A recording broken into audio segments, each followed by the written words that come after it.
تازه خبر طالبانو د مزار ښار ونیو. عبدالرشید دوستم او عطا محمد نور چیرته وتښتېدل تازه یې څه ویلي دي نور جزئیات ویډیو کې وګورئ او چینل سبسکرایب کړئ. السلام علیکم لیدونکو، ستړي مه شئ. طالبانو د افغانستان په شمال کې تر ټولو مهم ښار مزار شریف ونیولو. طالبان د ولایتونو د مرکزونو د نیولو په لړ کې د شنبې په ورځ په ماښام مزار شریف ښار ته ننوتل او دغه ښار یې تر خپلې ولکې لاندې راوست.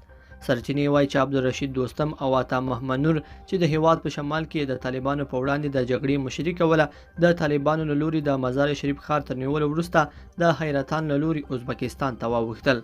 بل خو عطا محمد نور د شنبې شپې ناوخته پر خپله فیسبوک پاڼه لیکلي چې د یوې دسیسې پر بنسټ ټول حکومتي امکانات طالبانو ته تسلیم شول.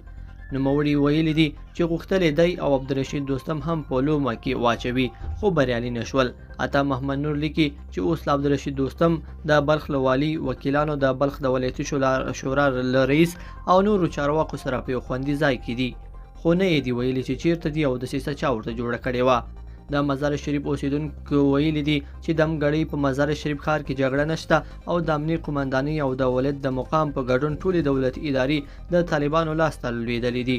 په ولسي جرګه کې د بلخ د خلکو استازی عباس ابراهیم زاده وایي چې لومړی د ملي اردو ځواکونه طالبانو ته تسلیم شول چې دغه کار د دوستم او عطا محمد نور د زرګونو وسلوالو د مورال له لاسه ورکولو لامل شو. طالبانو تر اوسه د افغانستان له 34 ولایتونو نه 29 ولایتونه نیولي دي. مزار شریف په داسې حال کې د طالبانو له لوري نیول کېږي چې پرون عبدالرشید دوستم او عطا محمد نور پکې د طالبانو پر وړاندې د جګړې لپاره د بشپړ تیاري خبره وکړه او ویل چې دواړه د طالبانو په وړاندې د جګړې تجربه لري او تر څو چې ژوندي وي له مزار شریف ښار نه به دفاع وکړي.